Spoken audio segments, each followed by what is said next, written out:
안녕하십니까. 블룸버그TV입니다. 지금 시간은 2022년 9월 28일 오후 2시 45분입니다. 자, 이렇게 방송 킨 이유는 지금 일반 유튜버들 어떤 이야기를 하느냐, RSI가 너무 낮기 때문에 이제 기술적 반등이 온다라고 이렇게 이야기를 하는 사람들이 있는데 그 말도 틀린 건 아닙니다. 그런데 역사적으로 보면 여러분, 일본 기준이에요. 지금 현재 26.99 대략 27 잡으면 됩니다. 그리고 3628, 자, 30 이하로 떨어지면 과매도 구간이기 때문에 기술적으로 사는 게 맞습니다. 하지만 지금은 더 조심해야 되는 이유가, 큰 그림을 보면 이때, 자, 2020년에 이때 바닥 어디까지 갔었냐면요, 여러분. RSI 이때 19.2까지 내려갔습니다. 19.2. 그리고 반등을 친 거예요. 그리고 2019년 이때도 RSI 19.2, 19.2. 그런데 지금은 뭐죠? RSI 25점. 대략 한 27. 아직도 내려갈 곳이 많다는 겁니다. 자, 이게 다가 아니에요. 정말 바닥은 어디다? RSI 15.31. RSI 15.31이 있습니다. 급락 구간. 자, 그리고 이거 보여드리고요. 순수 RSI만 보고 투자하실 분들은 조심할 필요가 있다는 거죠. 자, 여기 내려오는 디클라인 각도값을 보면 66도입니다. 66도. 제가 카톡방 운영할 때 여러분들한테 강의해드린 거 있죠. 각도값이 60도가 넘어버리면 어떻게 된다? 이거는 기관들이 매도 치는 거다. 각도값이 60도가 넘으면 기관들이 매도 치는 거다. 개미들이 매도 칠 때는 이 그림이 안 나타납니다. 절대로. 이거는 기관들이 매도 치는 거다.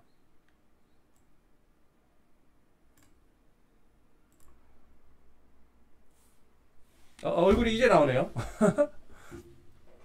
잘 보세요. 이 각도값이 66도예요. 각도값이 66도. 자, 그 다음에 일봉으로 보면 그렇고요. 주봉으로 봤을 때 RSI 값을 한번 볼까요? 주봉으로 봤을 때.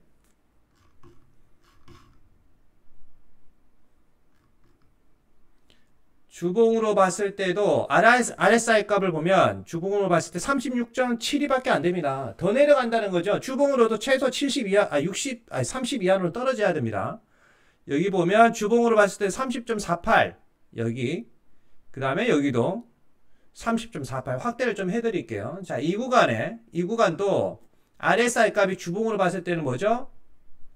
여기 딱 반등 치는 구간이 어디냐? 주봉으로 봤을 때 30.49, 48 구간입니다. 그러면 주봉으로 봤을 때 이 녀석이 더 내려와야 됩니다. 35.94니까 수치값이 더 내려와야 반등을 친다는 거예요. 외국 자료도 보면 이때와 똑같다고 이런 식으로 내가 어그로 끌고 있는데 제 생각은 틀립니다. 이때와 안 똑같습니다. 주봉으로 보면. 일봉으로 보면 비슷하겠지만 주봉으로 보면 절대로 안 똑같습니다. 이 녀석이 더 내려와야 된다. 왜? 왜 안 똑같냐? 이때 요거 반등이 컸기 때문에 그래서 그래요. 이게 반등이 없고 그냥 쭉 내려왔으면 지금 반등 치는 것이 맞는데 이때 반등이 있었기 때문에 이야기가 다릅니다. 자, 그러면 못해도 주봉으로 봤을 때 30.10이 되었을 때 매집에 들어가는 것이 맞다. 하지만 그게 다가 아니다. 주봉으로 봤을 때 2020년 코로나가 빵 터졌을 때 주봉으로 보면 뭐죠? 주봉으로 봤을 때도 19.98까지 내려와야 된다. 19.98. 아직 한참 내려와야 된다는 거죠. 요거 급락구가 나야 된다는 거죠. 아직 급락구가 나타나지도 않았다는 거예요. 자, 그 다음에 월봉으로 한번 볼까요? 월봉으로 보면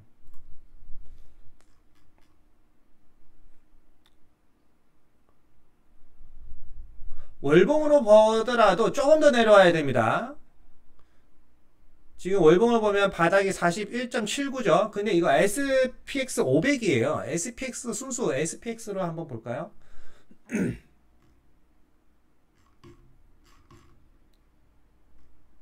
자, 이렇게 순수 SPX 월봉으로 보면 더 리얼하게 드러납니다. 자, 지금 현재 RSI가 어디죠? 44. 그냥 43 잡아드릴게요. 많이 잡아서 43 잡아드릴게요. 자, 그러면 08년도에는 월봉으로 RSI가 얼마까지 내려왔냐? 바로 18.49입니다. 18.49. 반타작 더 날라가야 된다는 거예요. 절반 더 날라가야 08년 RSI 값이다. 월봉으로 한참 더 내려가야 된다는 거예요. 그래서 2000까지 빠진다는 겁니다. 내년 여름까지. 그러니까 2022년 12월까지 바닥은 SPX 3000이 바닥이에요. 근데 3000은 올라나? 그건 저도 잘 모르겠어요. 3400은 100% 와. 자, 08년도 월봉으로 RSI가 18.93이었고, 여기 보면 역대적으로 보면 아주 큰 이변이 일어났을 때 RSI 한 18에서 20까지 떨어졌습니다. 월봉으로. 아직 한참 떨어져야 됩니다. 근데 여기 보면 1872년에는 RSI 13.66까지 내려갔네요. RSI 13.66. 이것도 무시할 바가 안 되는 거죠. RSI 13.66도 있다. 즉, 제 결론은 뭐냐? 아직 폭락한 것도 아니다는 거예요. 이거 C파 이거 쭉 내려와야 돼. 이거 쭉쭉이 내려와야 돼. 쭉쭉이. 아시겠어요? 인버스로 롱분들은 인버스로 해치 안 하면 죽는 거야. 내 말 명심하세요. 왜 여러분들이 외국 개미들이나 외국 기관들의 제밥이 돼야 됩니까? 에? 제가 쇼시에 투자했다고 해서 이런 거 아니에요. 계속 말씀드리잖아요. 내 말대로 되잖아. 살아남으시라는 거예요. 내가 뭐 돈 받고 알려드려요? 무료로 다 알려주잖아요. 이 고급자로. 맞죠? 해지를 안 하면 롱분들 죽어요. 이 수치값 봐봐요. 벌써 3628이잖아요.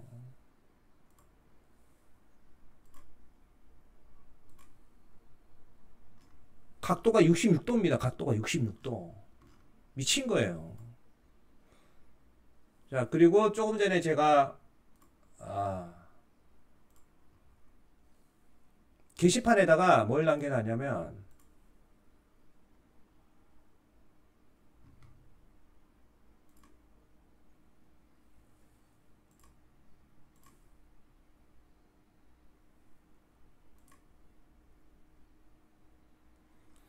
이거 시진핑 관련 제가 이거 자료 남겨놨죠. 시진핑 20차 당대위원회 결과가 나왔는데 2296명이 선출되었습니다. 말 그대로 이래저래 32,300명이라는 거예요. 시진핑이 이끈 파가. 그냥 쉽게 말해 시진핑 파라고 할게요.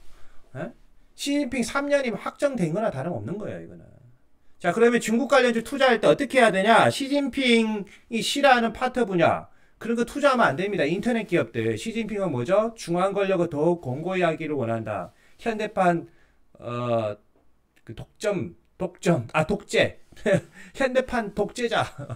그런 식으로 생각하시면 돼요. 그런 사람들은 모든 정보값이 시중에, 언론에 노출되는 거 싫어해요. 그러면 알리바바는 죽는 거예요. 알리바바는. 모두가 잘 사자. 중국에 투자할 때는 모두가 잘 사자의 그 어떤 정치 이념과 그 관련이 되는 그런 종목군에 투자를 해야 산다는 거예요. 시진핑이 그러면 이제 10월, 대략 한 15일이나 늦어도 11월쯤에 봉쇄를 풀 거라고 저는 생각합니다. 그리고 돈을 막 풀 거예요. 왜? 새로 연입을 했으니까 인민들한테 떡국물 줘야죠. 맞죠? 떡국이라도 돌려야 될 거 아니에요. 그래서 경제에 이게 숨구멍을 불어 넣어준다니까? 근데 그게 독이 됩니다. 왜? 기준금리 막 올리거든, 미국이. 중국이 당장 돈을 풀면 지금은 좋겠지만 내년에 에버그란데 내년에 터집니다. 제가 말씀드렸죠. 에버그란데 올해 안 터진다고, 절대로 안 터진다고. 눈사람을 만들 때 어떻게 되냐면 여러분도 눈사람 많이 만들었겠지만 자, 이 사람 몸통을 만듭니다. 몸통을 만들 때는 다 단단하게 합니다. 몸통을 만들고, 맞죠? 여기 밑에 몸통을 만들고, 그 다음에 여기 가슴을 만듭니다. 이 가슴 만들 때도 사람들이 신경을 써서 잘 만듭니다. 그 다음에 뭐 하죠?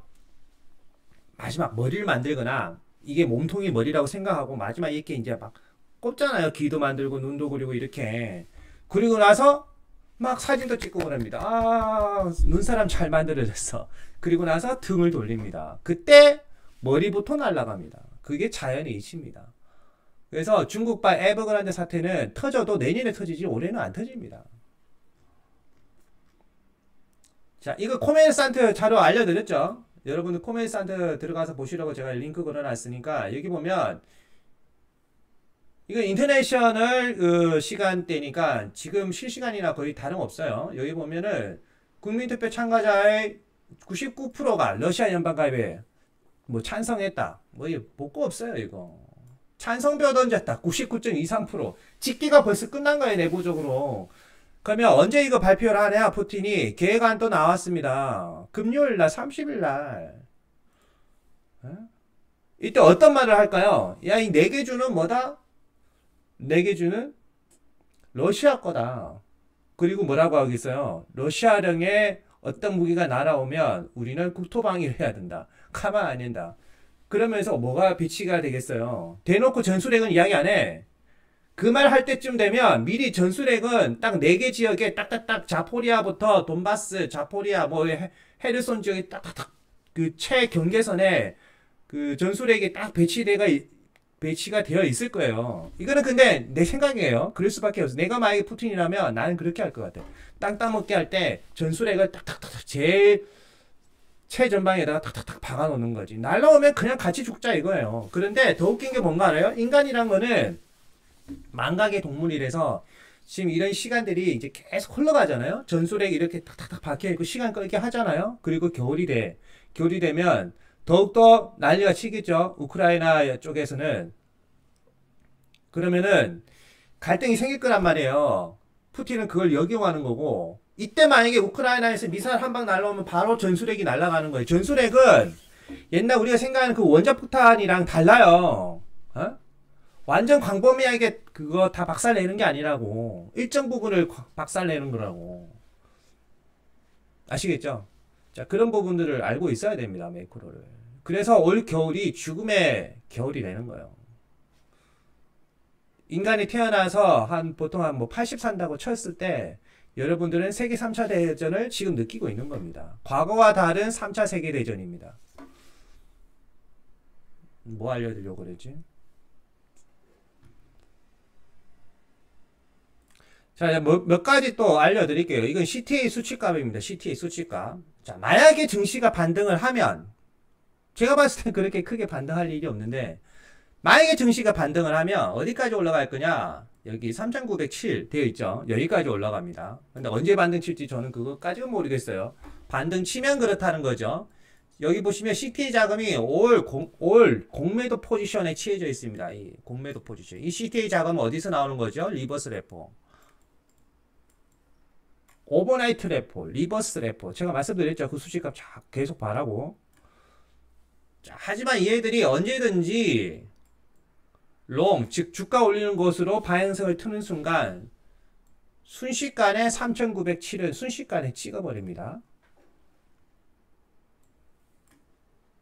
자, 그 다음에 SPX 계절지수를 한번 보여드릴게요. 계절지수를 보여드리면 이제 12, 11, 10. 자, 위아래 우리는 대충 여기에 있습니다. 여기에. SPX를 봤을 때 지금이 솔직히 바닥은 맞습니다. 계절지수를 보면. 근데 아직 안 끝났죠. 자, 이틀 남았습니다. 이틀 남았습니다. 이틀 남았으니까 이제 더 떨어지겠죠. 더 떨어지고 그다음에 여기 확대 조금 전에 보여드렸죠. 확대를 해보면 지우개가 어디지? 어쨌든 확대를 해서 보여드리면 여기 부분이 있죠. 여기 볼록 튀어나온 거 살짝 올라갑니다. 주가가 살짝 올라갔다가 그 다음에 다시 내립니다. 자, 지우개로 지웠어요. 노란 색깔 지웠으니까 다시 보여드릴게요. 위아래 여기가 이거 어딘가 알겠죠? 이거 10월달이에요. 10월달 SPX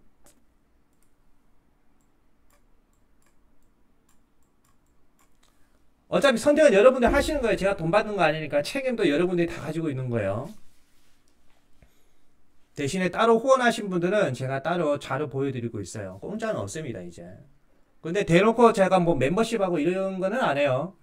그걸 왜 안 하냐면 멤버십 하면 사람들 많이 들어올 거예요. 많이 들어오는데 내가 책임감이 느껴지기 때문에 내 목을 내가 쪼는 거야. 그래서 안 하는 거예요. 따로 그냥 고맙게 생각하시는 분은 후원하시면 제가 따로 자료를 보여드리겠습니다. 그리고 여기 보면 자, 위아래 여기 보면 이게 이제 쫙 올라가죠. 살짝 내렸다가 올라간다. 이 포인트가 뭐다? 9월 30일. 9월 30일. 그럼 10월 초가 되면 갑자기 주가가 쫙 올라간다는 거죠. 쫙 올라갔다가 다시 내린다. 저점을 떨어뜨리면서, 이거 왜 검은 색깔이지? 쫙 올라갔다가 저점을 떨어뜨리면서 다시 내려간다. 그리고 이거 어떻게 되죠? 또 다시 올라간다. 그리고 또 다시 내려간다. 맞죠? 자, 이 구간을 과연 몇 명이 버틸지 저도 아마 못 버틸 것 같습니다. 자, 그리고 주가가 어떻게 되죠? 여기 쭉 날아간다. 쭉. 이거는 대신에 70년 평균값이에요. 70년 평균값. 70년 평균값이 이렇다. 자, 여기서 30% 왜곡 변수값이 있다. 30% 왜곡 변수값. 70년 평균값이기 때문에 이 평균값은 뭐죠? 계속 말씀드리지만 이렇게 정규 분포가 있으면 여기 70%의 확률로 이 차트를 따라가고 나머지 30%의 확률로 이 차트를 안 따라간다는 거예요. 선택은 여러분들이 하시는 겁니다. 이 차트를 안 따라가면 어떻게 되죠? 이렇게 돼가지고 이렇게 해서 쭉 이렇게 내려간다는 거예요. 역으로 이 구간이 사라지고 이렇게 내려간다는 거예요. 선택은 여러분들이 하시는 거예요. 자, 그 다음에 이 자료가 그 원본이에요. 오늘 조재기 그 한경 부장님께서 보여주신 자료죠. 이건 저는 미리 다 보고 있었는데 귀찮아서 안 알려드리는데 그분이 보여드리기 때문에 저도 알려드립니다. 자, 여기 보면 오늘 한경 방송 보신 분들은 다 아시겠지만 자, 이거예요. 장기적으로 보면 6개월, 1년 이렇게 보면 결국에는 주가가 오릅니다. 이렇게 주가가 올랐다. 결국 물리신 분은 최소 1년 놔두시면 주가가 올라간다 이거예요. 신경 안 써도 된다. 그런데 하지만 여기서 공짜가 없죠. 공짜가 없다. 3개월. 앞으로 남은 3개월이 죽음의 시간이 된다는 거예요. 앞으로 남은 한 달 동안은 5.5%가 빠지지만 앞으로 남은 3개월 동안 이런 경우에는 12.4% 빠지. 이거에 가면 평균값 평균값 이거 다음은 뭐죠? 12.4에 5.5, 17, 18%가 빠진다는 거예요. 18%. 자, 지금부터 3개월 뒤면 뭐죠? 제가 강조해드린 1월 대략 한 28일, 대략 1월 20일 이때가 됩니다. 지금부터 9월 28일 한번 봅시다. 9월 28일, 10월 28일, 11월 28일, 12월 28일 가면 여기서부터 한 달, 두 달, 세 달. 12월 28일이 될 수도 있겠네요. 빨리 폭락하면은. 맞죠? 빨리 폭락하면 12월 28일이 될 수도 있는데 저는 개인적으로 1월 대략 20일에서 28일이 VIX 70을 찍는다고 생각합니다. 근데 그 중간에 변동성은 엄청날 거예요. VIX 40도 내려갔다가 VIX 막 70 갔다가 내려갔다가 막 난리 뭐 온갖 그런 게 나타나겠죠. 방송이니까 상스러운 말을 하면 안 됩니다. 자, 핵심은 뭐죠? 여러분, 이 3개월 동안 주가가 내려간다는 겁니다. 3개월 동안. 아시겠죠? 그래서 롱에 투자하신 분들은 뭐죠? 해지를 해야 됩니다. 해지를. 그리고 숏에 들어가신 분들은 주가가 계속 폭락한다는 그런 사고보다는 주가가 언제든지 오를 수 있다 이런 사고를 두시고 조금씩 분할해서 파는 것도 좋은데 지금 말고 9월 30일부터 여러분이 가지고 있는 그 숏에 투자하신 분들은 제 의견은 그래요. 최대 29 그냥 20회 20회에서 10회 20회에서 10회 정도 그 n분의 1을 해서 이렇게 여러분들이 좋아하는 주식에 투자하는 게 낫지 않냐 그렇게 생각합니다. 그렇지만 계속 말씀드리지만 재수 좋으면 이번에 바닥은 3000입니다. SPX 3000이 바닥입니다. 근데 과연 올지 이게 SPX 3000이 오려면 테슬라가 박살이 나야 돼요. 테슬라 실적이 박살이 나야 돼. 그런데 테슬라 실적 박살 안 나요. 드신 신경 알파 자료 제가 보여드렸죠 예전에. 그래서 이 SPX 3000은 솔직히 힘들고 제가 봤을 때는 우선 확률적으로 이거는 한 5% 될까? 5% 확률 5% 될까요? 이거 올해 안에 SPX 3000 가는 거는 확률이 한 5% 될까요? 근데 SPX 3400은 확률이 70%야. 70%. 확률이 70%나 돼요. 70%. 지금 대략 S&P 3600이죠. 200포인트는 순식간에 내립니다. 순식간에. 며칠 만에 그냥 쭉쭉쭉쭉 내려갑니다. 오늘 파월 발언이 있죠. 오늘 파월 발언 때 만약에 증시에 호재가 되는 그런 발언을 하면 조금 전에 CTA 값 보여드렸죠. CTA 보여드렸죠. 그 보여드린 거에 3900 대략 4 S&P에서 3904까지 올라갑니다. 파월이 발언을 어떻게 하느냐에 따라서 올라갈 거냐 아니면 C2차 파동 구간에 들어갈 거냐 그거는 파월이 알고 있습니다. 저는 몰라요. 감사합니다.